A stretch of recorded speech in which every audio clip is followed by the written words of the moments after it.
Olá pessoal, novamente Maxwell falando.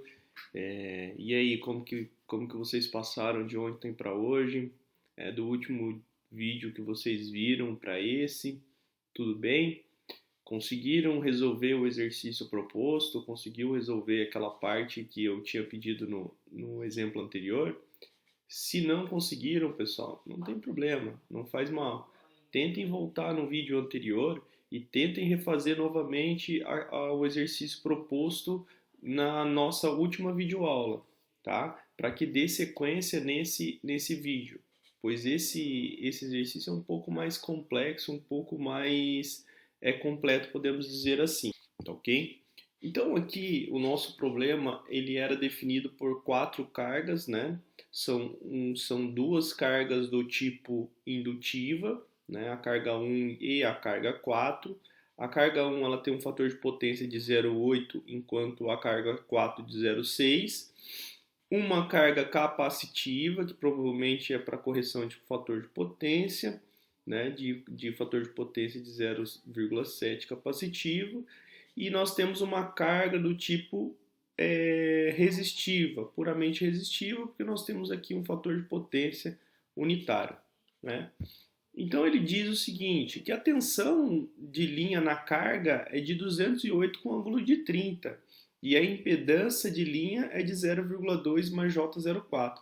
Percebam que aqui eu não dei o tipo de conexão das minhas cargas, mas pouco me importa, porque eu vou precisar aí somente da corrente de linha, né? E aí ele pede para determinar a tensão de linha, a potência trifásica e o fator de potência do gerador. Visto que aqui, pessoal, nós temos uma tensão na carga, não no gerador. E ainda que a interligação entre gerador e carga, ela está sendo interligada por essa linha de transmissão aqui. Então quer dizer que a tensão de linha na carga é diferente da tensão de linha do gerador. Então vamos seguir. Primeiro, a gente vai fazer individualmente para cada uma das cargas. Então, aqui nós temos a tensão de linha, né, de 208 com ângulo de 30. A carga 1, como nós tínhamos dito, ela tem uma potência aparente de 20 kVA e um fator de potência de 0,8. Aqui, já tirando o ângulo φ, né, com o arcosseno de 0,8, nós temos 36,87. Esse valor aqui é positivo, pessoal, visto que é uma carga do tipo indutiva, né? Então, por isso que aqui a gente está adotando como positivo, tá ok? Bom, sendo que eu tenho como dado uma potência aparente e eu não tenho o tipo de conexão da carga, pessoal, obrigatoriamente a gente vai utilizar esta equação aqui, né? Porque visto eu tenho esse dado, eu tenho a tensão de linha. O que vai nos faltar? Somente a corrente de linha, né? Então, por exemplo, se eu tivesse dado a potência ativa, a gente usava a equação de potência ativa. Como eu não estou dando o tipo de conexão da carga, a tendência é que a gente sempre utiliza raiz de 3 vezes a tensão de linha vezes a corrente de linha. Visto que nós vimos nas últimas aulas que tensão de linha e corrente de linha não importam o tipo de conexão, né? Então ela é a mesma. A gente viu isso lá nas últimas aulas, tanto para tensão quanto para corrente, tá? Então aqui a nossa corrente de linha, né? Então isolando aqui o fator corrente, então vai ser os 20K dividido por raiz de 3 vezes 208, que vai dar esse valor aqui de 55,51. Então esse aqui é o cálculo do módulo da minha corrente. O que eu preciso agora é definir o meu ângulo dessa corrente, né? Nós sabemos da relação θV menos θI é igual a φ mais 30. E novamente, o φ mais 30 aqui está sendo utilizados porque os valores de linha são defasados de 30 graus com relação aos valores de fase, né? Então, como nós estamos utilizando valores de linha, a gente vai entrar aqui com mais 30.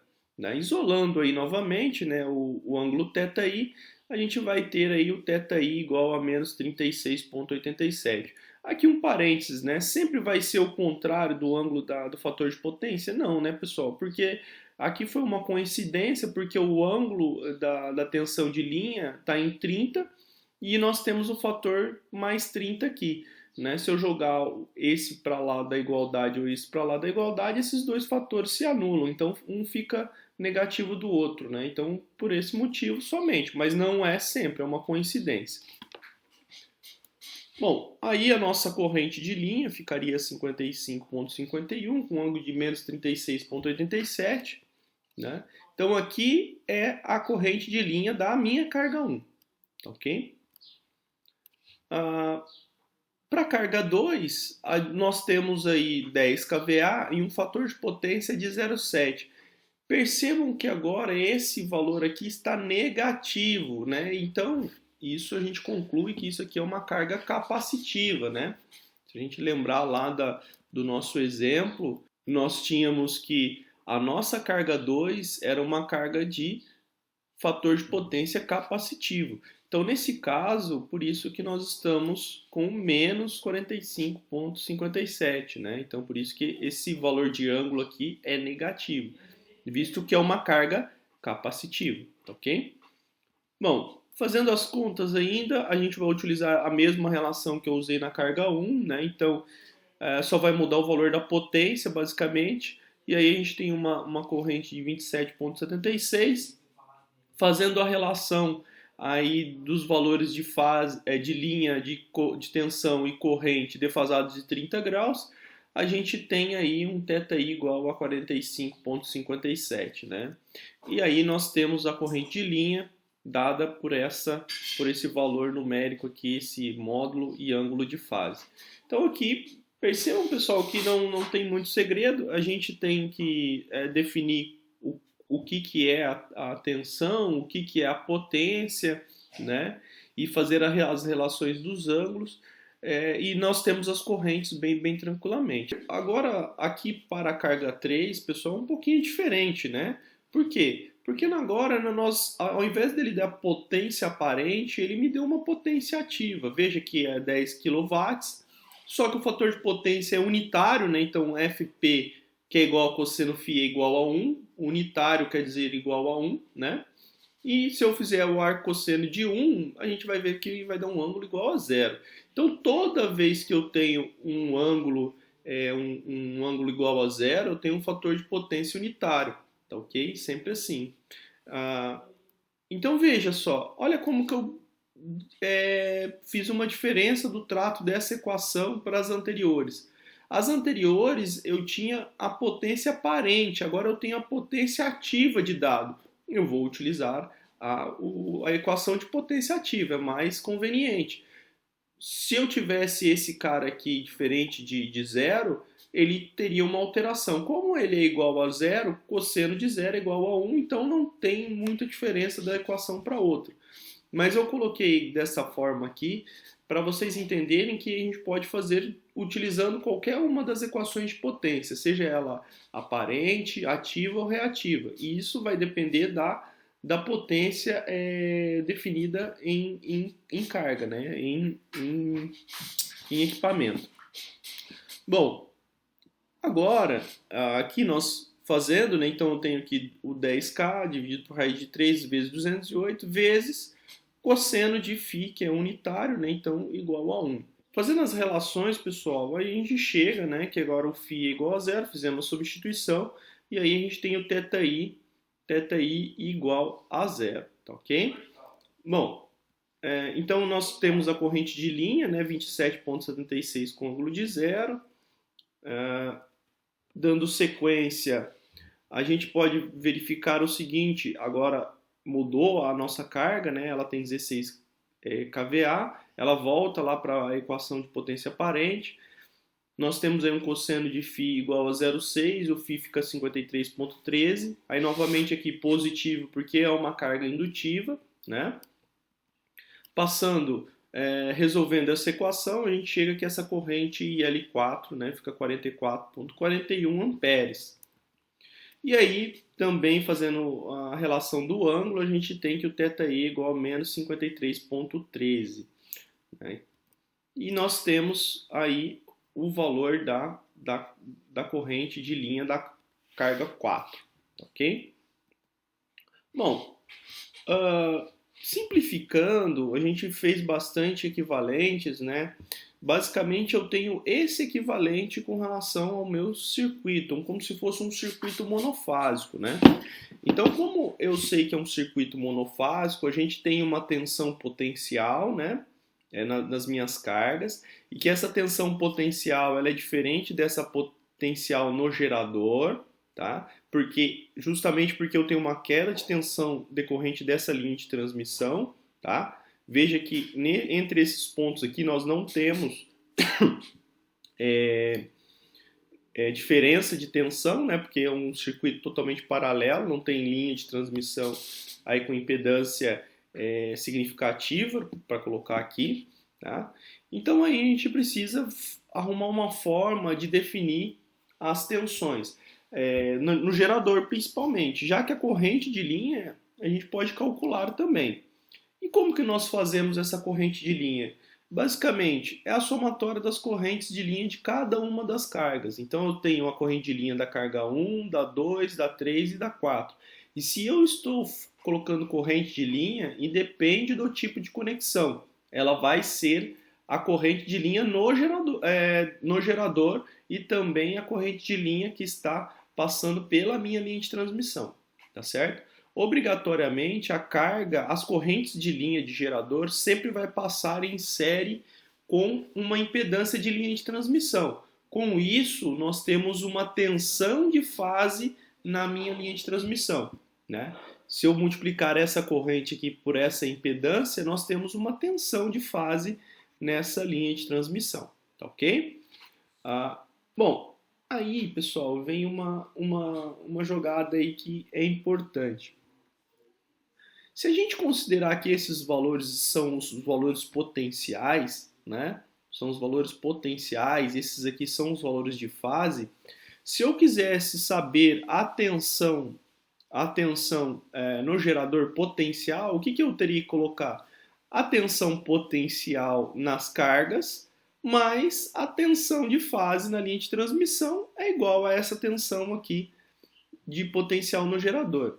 Mas veja que eu não tenho uma tensão de potencial nessas cargas, né? O que eu teria que fazer para definir essa tensão de potencial no gerador, nas cargas, desculpa?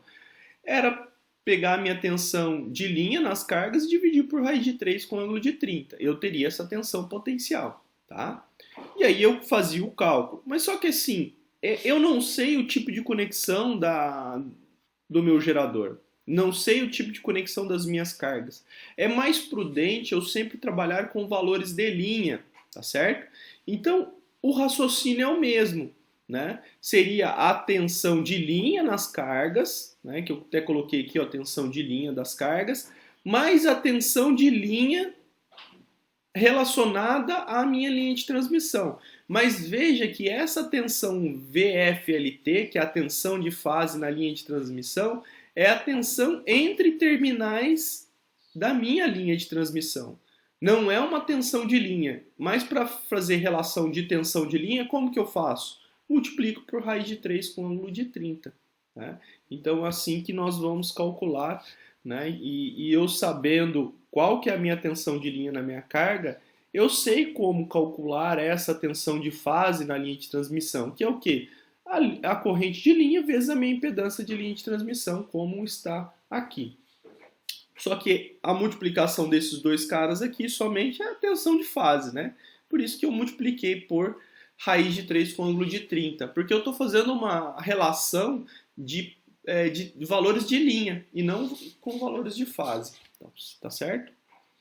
Bom, somando aí as correntes, né? Eu vou colocar aqui a corrente de linha do gerador, né, as 4 correntes aqui, né?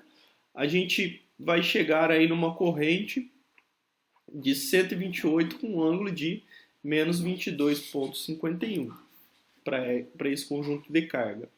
Né? Novamente, aqui tem o meu circuito, as mesmas equações, agora com os dados, né, de tensão de linha, corrente de linha, impedância da linha de transmissão, e aí a tensão de linha do meu gerador, né, como descrito anteriormente, e aí substituindo, nós vamos ter essa equaçãozinha aqui, né, descrita, e aí a nossa tensão de linha do gerador, ela ficaria 215,59 com ângulo de 31,72, né? Essa é a tensão de linha do meu gerador. Lembrando que a tensão de linha nas minhas cargas era de 208 com ângulo de 30, né?